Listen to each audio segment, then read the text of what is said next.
दूसरा यहां पर क्या कहता है, परंतु जितनों ने उसे ग्रहण किया उसने उन्हें परमेश्वर की संतान होने का अधिकार दे दिया। आज परमेश्वर आपसे कहता है, मेरे प्रियो, अगर तुम मुझे रिसीव करोगे, तुम मुझे ग्रहण करोगे, तो मैं तुम्हें परमेश्वर की संतान होने का अधिकार दूंगा। ये अपॉर्चुनिटी है, एक अवसर है पूरे संसार के सामने, किसी एक के लिए नहीं, किसी क्रिश्चियन के लिए नहीं है, ये पूरे संसार के लिए एक अपॉर्चुनिटी है। हर एक जाति, हर धर्म, हर संप्रदाय के लिए ये परमेश्वर की बुलाहट है कि हे मेरे पुत्र और पुत्रियों, तुम अगर मुझे स्वीकार करोगे तो तुम मेरी संतान कहलाओगे, ठहरोगे। एक अधिकार उसने हमें दे दिया। लेकिन इस अपॉर्चुनिटी के लिए कितने लोग स्वीकार कर पाए हैं? कितने लोग सोचते हैं कि वो परमेश्वर की संतान है? जब मैंने पूछा अभी थोड़ी देर पहले, आप सब ने कहा हम सब परमेश्वर की संतान हैं। लेकिन परमेश्वर की संतान होने के लिए कुछ करना पड़ता है। यूं ही हम परमेश्वर की संतान नहीं बन जाते, सिर्फ कहने भर से नहीं हो जाता। हमने विश्वास कर लिया, ठीक है, दुष्ट आत्माएं भी विश्वास करती हैं कि यीशु ही प्रभु है और कांपती और थरथराती हैं, तो क्या दुष्ट आत्माएं स्वर्ग चली जाएंगी? अन्य जाति भी बाइबल पढ़ते हैं, लेकिन उनका मकसद उसमें कमियां ढूंढकर हमें लज्जित करना होता है।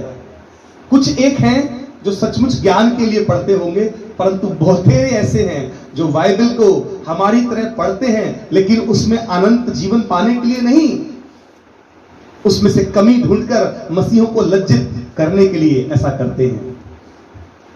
आज मैं और आप जो अपने आप को परमेश्वर की संतान या तो मानते हैं या बनाना चाहते हैं, लेकिन वचन कहता है जितनों ने उसे ग्रहण किया उसने उन्हें परमेश्वर की संतान होने का अधिकार दे दिया है। हम कैसे जाने कि हम उसकी संतान हैं या नहीं? क्योंकि वचन ऐसा कहता है। रोमियो 8 अध्याय निकालिए मेरे साथ, रोमियो की पुस्तक उसका 8 अध्याय मेरे साथ निकालिए। वहां इस प्रकार से लिखा है, पहले पद से पढ़ रहा हूं मैं आपके लिए। अतः अब जो मसीह यीशु में है उन पर दंड की आज्ञा नहीं, क्योंकि वे शरीर के अनुसार नहीं परंतु आत्मा के अनुसार चलते हैं। अतः अब जो मसीह यीशु में है, जो यीशु मसीह में है, यानी कि हम किस में जीते हैं? हम मसीह में होकर जीते हैं। मसीह हम में होकर नहीं जीता, हम मसीह में होकर जीते हैं। हम इस योग्य नहीं कि परमेश्वर हमारी चाल चले, हम इस योग्य नहीं कि परमेश्वर हम में रहे। उसका आत्मा हम में रहता है। पहला कुरिन्थियों 3:16 में लिखा है, प्रभु का आत्मा तुम में वास करता है। लेकिन हम जीते किस में हैं? मसीह में जीते हैं, मसीह के अंदर जीते हैं। और जब हम किसी के अंदर हैं तो इट मीन्स हम उसके अनुसार चलेंगे। जैसे एक बस में आप जब बैठ जाते हैं, गाड़ी कौन चलाता है? ड्राइवर। जो गाड़ी होती है, या ट्रेन या बस या प्लेन या कार, जिस चीज में भी, जिस वाहन में आप जब बैठ जाते हैं तो आप उसमें बैठे होते हैं, वो आपको पूरा कवर्ड कर लेता है। उस वाहन के अंदर आप चले जाते हैं, फिर आप दिखाई नहीं पड़ते, वो वाहन दिखाई पड़ता है। फिर आप नहीं कुछ करते, वो चलाने वाला गाड़ी चलाता है। ठीक ऐसे ही जब आप यीशु मसीह में आ जाते हैं तो आप नहीं दिखाई देना चाहिए, मसीह दिखना चाहिए। हालेलुया। कौन दिखना चाहिए? मसीह दिखना चाहिए। आप एक प्रकार से उस मसीह की गाड़ी के अंदर बैठ चुके हैं। अब जो है ऊपर से आप नहीं दिखाई देंगे, अब मसीह आपके चाल चलन में दिखाई देगा, आपकी बोलचाल में, आपके पहनावे में, आपके विचारों में, आपके कामों में केवल यीशु मसीह ही दिखना चाहिए। तभी आप माने जाएंगे कि आप मसीह में हैं। मसीह का आत्मा के अनुसार जीना इसी को कहते हैं। मसीह आपका ड्राइवर बन जाता है, मसीह आपको लेकर चलता है, उसका आत्मा आपको गाइड करता है। जैसे आप एक बस में बैठकर पूरे कॉन्फिडेंट होते हैं कि हाँ, ये व्यक्ति बिल्कुल सही है और मैं इसमें बैठकर सुरक्षित हूं। अब वो किस रास्ते से लेकर जाएगा, कैसे आपका सफर जाएगा, आप चिंता नहीं करते। आपको पूर्ण विश्वास है, ये ट्रेन, ये प्लेन, ये बस, जिसमें भी आप बैठे हैं, आपको पूर्ण विश्वास होता है। चाहे आप ड्राइवर को जानते हो या ना जानते हो, उसकी कोई आपसे रिश्तेदारी नहीं होती, लेकिन आप विश्वास करते हैं इस बात पर कि ये मुझे सही स्थान पर उतारेगा, ये मुझे मेरी मंजिल तक पहुंचाएगा। सोच कर देखिए, जब हम एक अनजाने व्यक्ति पर इतना विश्वास कर लेते हैं कि पता नहीं इसको गाड़ी चलानी आती भी है नहीं आती है, हमें तो ये भी नहीं मालूम कि वो नशा करने वाला व्यक्ति है या नहीं, क्या पता उसने दारू पीकर गाड़ी चलाना शुरू की हो, लेकिन तो भी हम इतना विश्वास कर लेते हैं। तो हमें खुदा पर कितना विश्वास करना चाहिए, उस प्रभु यीशु मसीह पर कितना विश्वास करना चाहिए, जिस पर हम एक शब्द भी नहीं कह सकते उसके खिलाफ, क्योंकि वो निर्दोष निर्णय है। हम जो मसीह यीशु में जीते हैं, हमें अब उसको पहन लेना चाहिए। यह है मसीह को ग्रहण करना। जितनों ने उसे ग्रहण किया, यानी जितने उसके अंदर चले गए, जितनों ने ऊपर से ढक लिया मसीहत को, यीशु मसीह का कैरेक्टर आपके ऊपर से आना चाहिए, आपके अंदर से आना चाहिए। आपकी आवाज निकले तो मसीह की आवाज हो, आपके जब कपड़े देखे जाएं तो मसीहत के कपड़े दिखाई दें, आपके जब चाल चलन को देखा जाए तो मसीहत दिखाई दे, वो है मसीह के अंदर चलना। आज कितने लोग मसीह में जी रहे हैं मेरे भाई, बताइए मुझे। कितने लोगों को देखकर लगता है मसीहों को कि ये क्रिश्चियन है। हाँ, आपको देखकर लोग ईसाई या क्रिश्चियन तो कह सकते हैं, क्योंकि उनको पता है क्रिश्चियन लोग बड़े फैशनेबल होते हैं, बड़ी अंग्रेजी बोलते हैं, इंग्लिश मीडियम के पढ़े लिखे होते हैं, उनके घरों में साफ सफाई बड़ी होती है। लेकिन कैरेक्टर को देखकर कोई कहेगा कि मसीह यीशु का स्वभाव यही था, जीसस क्राइस्ट ऐसे ही थे? नहीं। लोग आज 90% अपने जीवन से यीशु मसीह को रिप्रेजेंट नहीं कर रहे, क्योंकि उनके बुरे बुरे काम आज मसीहत को बदनाम कर रहे हैं। आज यीशु मसीह उनके अंदर दिखाई नहीं पड़ रहा। उनका चाल चलन, उनका स्वभाव, उनका बोलचाल कुछ भी यीशु मसीह के जैसा नहीं है। फिर आप कैसे कह सकते हैं कि आप मसीह की संतान हैं? सोचिए, आज कलीसिया इस बात को गंभीरता से सोचे। आज आप और मैं इस बात को बड़ी गहराई से सोचें, क्या वाकई मैं परमेश्वर की संतान हूं? मेरा बपतिस्मा हो गया है, मैं चर्च जाता हूं, मैंने दान भी दिया है और मेरा ऑर्डिनेशन भी है, मैं पास्टर भी हूं, लेकिन क्या कलीसिया और प्रचारक, पासवान लोग क्या आज परमेश्वर की संतान हैं वाकई में? कैसे पहचानेंगे कि हम प्रभु की संतान हैं या नहीं? कैसे पहचाने? कौन बताएगा हमें इस बारे में? आइए, वही बताएगा जिसने अधिकार दिया है, यानी कि परमेश्वर का वचन। मेरे साथ देखें इस बात को, यहीं पर लिखा हुआ है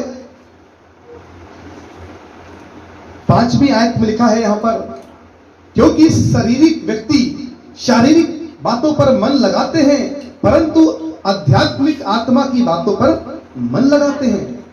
जो शारीरिक व्यक्ति है वो शारीरिक बातों पर मन लगाएगा, परंतु आध्यात्मिक यानी आत्मिक व्यक्ति आत्मिक बातों में मन लगाएगा।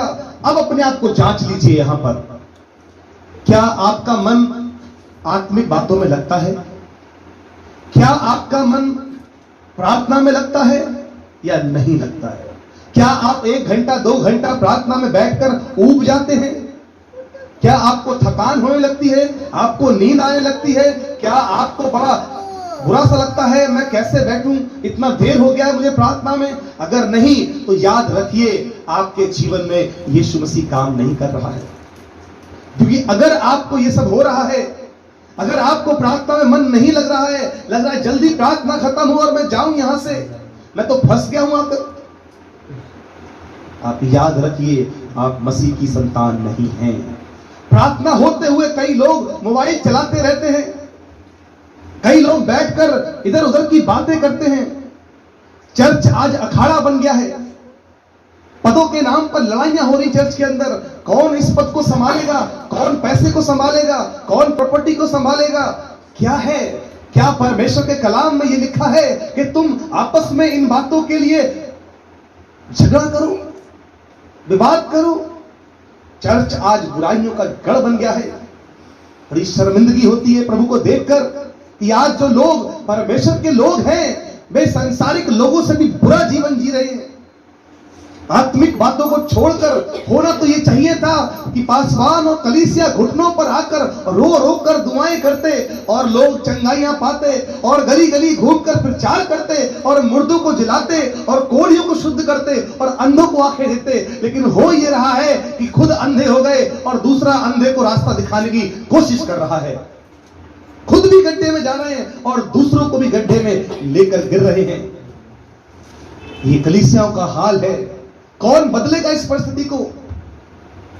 कोई नहीं बदल सकता जब तक आप अपने आप को ना बदलें। जब तक मैं अपने आप को ना बदलूं कलीसिया नहीं बदलेगी। कलीसिया किससे है मुझे बताएं? चर्च किससे होता है?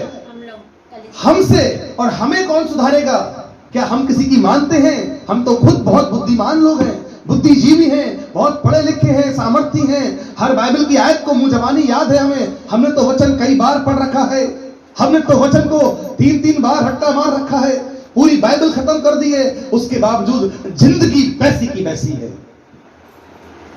शर्म आनी चाहिए हम मसीहत को, हम लोगों को। हम अपने आप को परमेश्वर की संतान कहते हैं। छठे पद में लिखा है, शरीर पर मन लगाना तो मृत्यु है, परंतु आत्मा पर मन लगाना जीवन और शांति है। क्योंकि शरीर पर मन लगाना तो परमेश्वर से बैर रखना है। आज मुझे बताइए कितने लोग आत्मा पर मन लगाते हैं? हम काय पे मन लगा रहे हैं? शरीर पर मन लगा रहे हैं। लड़के अपने बाल कटा रहे हैं, ऐसी डिजाइनें बना रहे हैं, ऐसे जेल लगा रहे हैं कि मेरे बाल ऐसे खड़े हो जाएं, ऐसे दिखें, वैसे दिखें। क्यों? बाल कहां है? शरीर से बाहर है। लड़कियां ऐसी क्रीम लगा रही है, पूरा चेहरा उलट कर दिया उन्होंने कि मैं कैसे भी गोरी हो जाऊं, कैसे भी सुंदर दिखूं। प्लास्टिक सर्जरी करा करा के अपने चेहरे की सुंदरता पे इतना पैसा खर्च किया जा रहा है। ब्यूटी पार्लर में जाकर अपना पूरा चेहरे का हुलिया चेंज कराया जाता है। आप अंधेरे में क्या कर रहे हैं, उजाले में क्या कर रहे हैं, घर में क्या कर रहे हैं, बाहर क्या कर रहे हैं? क्या प्रभु कुछ देख नहीं रहा? चर्च में हालेलुया हालेलुया, दूसरों को दिखाने के लिए धन्यवाद, प्रेज द लॉर्ड, जय मसीह की। क्या है हमारा जीवन? कौन सा जीवन जी रहे हैं हम? एक तरफ शो ऑफ कर रहे हैं मसीहत का और एक तरफ दिखावा करने के बाद अकेले में पाप कर रहे हैं। किस बात के लिए सोचते हैं कि आप बच जाएंगे? किस बात पर कहते हैं कि हम मसीह हैं और स्वर्ग चले जाएंगे? हम संतान हैं उसकी। अरे कलाम क्या कहता है हमसे? यहां लिखा है, क्योंकि ना तो परमेश्वर की व्यवस्था के अधीन है और ना हो सकता है। जो शारीरिक दशा में हैं वे परमेश्वर को प्रसन्न नहीं कर सकते। यदि आप ओवर स्मार्टनेस अपने जीवन में ला रहे हैं, खुदा ने आपको जैसा बनाया है बहुत खूबसूरत बनाया है। रंग रूप बदलने के चक्कर में मत लगिए। अपने हेयर स्टाइल बदलने से आपका कैरेक्टर नहीं बदल जाएगा। आपके कपड़े बदलने से आपका चरित्र नहीं बदल जाएगा। अपना जीवन सुधारिए, तब प्रभु का राज्य आपके लिए है, तब प्रभु की संतान आप हैं। अगर आपका कैरेक्टर नहीं बदला, आपके विचार नहीं बदले, आपकी सोच नहीं बदली, आप कदापि प्रभु के लोग नहीं कहलाएंगे। आई एम सॉरी, ना वो पासवान जो इस रास्ते पे चल रहा है, ना तो वो स्वर्ग में जाएगा, ना उसकी कलीसिया स्वर्ग में जाएगी। आप कितनी छोटी कलीसिया के हैं या कितनी बड़ी कलीसिया के चर्च के मेंबर हैं, आप कितना दान देते हैं, कितना दसवां अंश निकालते हैं, कोई फर्क नहीं पड़ता इस बात से, क्योंकि परमेश्वर को ये सब नहीं चाहिए। प्रभु मांगता है तो केवल आपका हृदय, आपका जीवन, आपका कैरेक्टर मांगता है। वो आपको इस्तेमाल करना चाहता है एज ए टूल। वो कहता है, क्या तुम नहीं जानते तुम्हारा देह परमेश्वर का मंदिर है? वो हाथ के बनाए हुए मंदिरों में नहीं रहता, वो किसी चर्च में नहीं रहता, उसकी बिल्डिंगों में वास नहीं करता, वो तुम्हारे अंदर रहता है। मेरे प्रियो, कहां है मसीहत? किस बिना पे आज हम कह देते हैं कि हम परमेश्वर की संतान हो चुके हैं, हम स्वर्ग चले जाएंगे? कैसे होगा ये सब कुछ?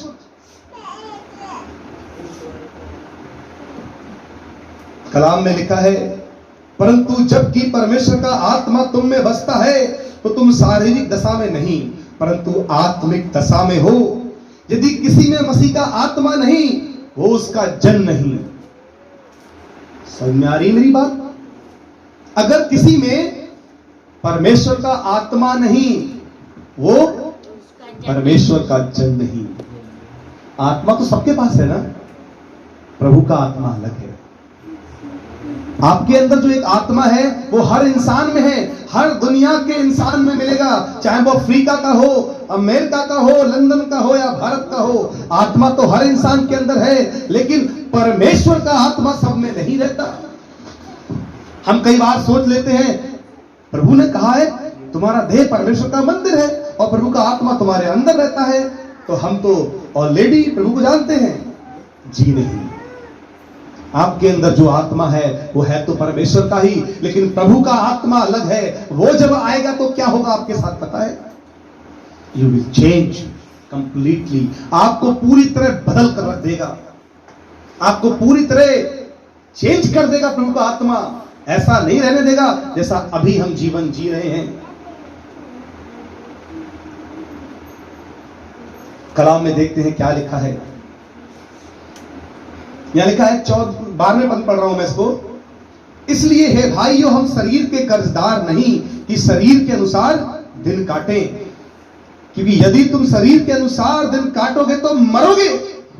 साफ कह रहा वचन, यदि शरीर के अनुसार दिन काटोगे मरोगे। हम कहते हैं ना मर जाओगे, सुधर जाओ। प्रभु भी कह रहा है मर जाओगे बेटा अगर शरीर के अनुसार दिन काटोगे। शरीर के अनुसार ही तो काट रहे हैं आज हम। उसकी शादी आ रही है, मुझे कपड़े बनवाने हैं। ये त्योहार आ रहा है, मुझे अपना घर पेंट कराना है। इस गली में सबसे खूबसूरत मेरा मकान दिखना चाहिए। ऐसी गाड़ी लूंगा कि सब देखते रह जाएं। ऐसी टाइल लगवाऊंगा कि सब घर मुझे देखें। ऐसी जगह से रिश्ता करूंगा वीआईपी, जहां से बहुत माल मिलेगा मुझे। अपने बच्चे को मैं इतना काबिल बना दूंगा। ये सोचना गलत नहीं है, लेकिन केवल यही सोचना गलत है। ये सोच रखना गलत नहीं है, लेकिन सिर्फ इसी सोच में जीना गलत है। प्रभु कहता है धन अपने आप में बुरा नहीं होता, लेकिन धन के पीछे भागते रहना गलत है। कोई चीज अपने आप में बुरी नहीं है। ये सांसारिक वस्तुएं अपने आप में बुरी नहीं हैं, लेकिन यदि आप केवल इन वस्तुओं के पीछे लगे रहोगे तो सचमुच ये बुरी हो जाएंगी आपके लिए। अगर आप केवल इनके पीछे पड़े रहोगे, कैसे कमाऊं इस चीज को, कैसे बड़ा मकान बनाऊं, कैसे ये करूं, कैसे वो करूं, संसार में कैसे मेरा नाम हो जाए, कैसे मेरा स्टेटस ऊंचा हो जाए, अगर केवल इसी में उलझे रहोगे तो ये दंड हो जाएगा तुम्हारे लिए। हम शरीर के अनुसार दिन काटेंगे तो मरेंगे, क्योंकि हमें फिर पैसों की आवश्यकता होगी और हम फिर सही और गलत किसी भी रास्ते से कमाएं, हमें अपनी इच्छाएं पूरी करनी होंगी।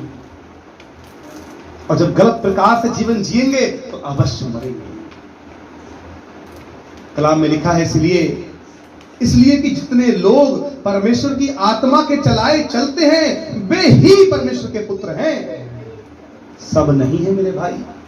हम सोच लेते हैं कई बार हम सब परमेश्वर की संतान हैं क्या? कलाम में लिखा है जितने परमेश्वर के आत्मा के चलाए चलते हैं वे ही परमेश्वर के पुत्र और पुत्रियां हैं। सब नहीं। अब विचार कीजिए अपने आप को लेकर। अब सोचिए आप कितने घंटे बाइबल स्टडी करते हैं, आप कितनी देर दुआ करते हैं, कैसा जीवन जी रहे हैं, और जो वचन में पढ़ते हैं क्या उसके अनुसार जीवन जी रहे हैं? जो कुछ आपने वचन में सीखा है क्या आप उसके अकॉर्डिंग अपना व्यवहार बना रहे हैं? क्या आपके कपड़े वचन के अकॉर्डिंग हैं? क्या आपकी बोलचाल, क्या आपके विचार, क्या आपके व्यवहार को देखकर लोग कह सकते हैं ये मसीह है? अगर यस आपकी जिंदगी से, आपके कैरेक्टर से मसीह दिखाई दे रहा है, यू आर ब्लेस्ड पर्सन। आप सचमुच मसीही हैं, आप उसकी संतान हैं। क्योंकि बच्चा किसकी तरह दिखता है? माँ या बाप की तरह, अपने परिवार की तरह। मेरा बेटा है, कोई भी उसको देखकर पहचान लेता है, आप पास्टर आशीष के बेटे हो, वो मेरी तरह दिखता है। जब हम परमेश्वर की संतान हैं तो हम किसकी तरह दिखेंगे? प्रभु यीशु मसीह की तरह। हम उसकी संतान हैं मेरे प्रियो, तो हम उसकी तरह दिखाई भी पड़े। अगर नहीं दिखते हैं, नहीं हमें लोग उसकी तरह देख पा रहे हैं, आत्मा के चलाए अगर हम नहीं चल पा रहे हैं, तो बड़े अफसोस की बात है कहने के लिए। हम कदापि उसके राज्य में प्रवेश नहीं पा सकते। बहुत गंभीर विषय है ये, इसको आप हल्के में मत लीजिए। कि हम में से कोई नहीं जानता कि हम कल जीवित रहेंगे या नहीं। हम में से कितने लोग कल तक जीवित थे और वो सोचते थे कि मैं कल ये बिजनेस करूंगा, ये मकान मुझे खरीदना है, ये शादी करनी है, ऐसा काम करना है, वैसा काम करना है, लेकिन वे कल रात ही इस दुनिया से अपने अरमानों को लेकर चले गए। क्योंकि उनका समय कब पूरा होना था ये बात उनको नहीं मालूम थी। क्या आप जानते हैं कि आप कल जीवित रहेंगे? क्या आपको मालूम है कि कब हार्ट अटैक पड़ने वाला है, कौन हॉस्पिटल में जाने वाला है? हमारे आसपास में देखिए आप, अपने रिश्तेदारों में देखिए आप, इस कोरोना काल में कितने लोग, कितने अरमान थे उनके अंदर, और वो बड़े बड़े अरमान बनाते थे, लेकिन चंद ही दिनों में, हफ्ते 10 दिन के अंदर ही वो अपनी दुनिया को छोड़कर चले गए। आपके आस पड़ोस में, आपके रिश्तेदारों में आप जरा दिमाग लगाइए, ढूंढिए, कितने सारे लोग चले गए। क्या वो हमसे बुरे थे? क्या उन्हें वचन नहीं मालूम था? सब कुछ पता था, उसके बावजूद भी जिंदगी ने उन्हें दूसरा मौका नहीं दिया। आज मौका आपको मिल रहा है। अगर आप सही प्रकार से जीवन नहीं जी रहे हैं तो आज ही अपने जीवन को बदल दीजिए। आज ही उसकी संतान बनने के लिए प्रयास कीजिए। अगर आप प्रयास नहीं करेंगे, नहीं चेंज करेंगे अपना जीवन, कदापि उसके राज्य में नहीं जाएंगे।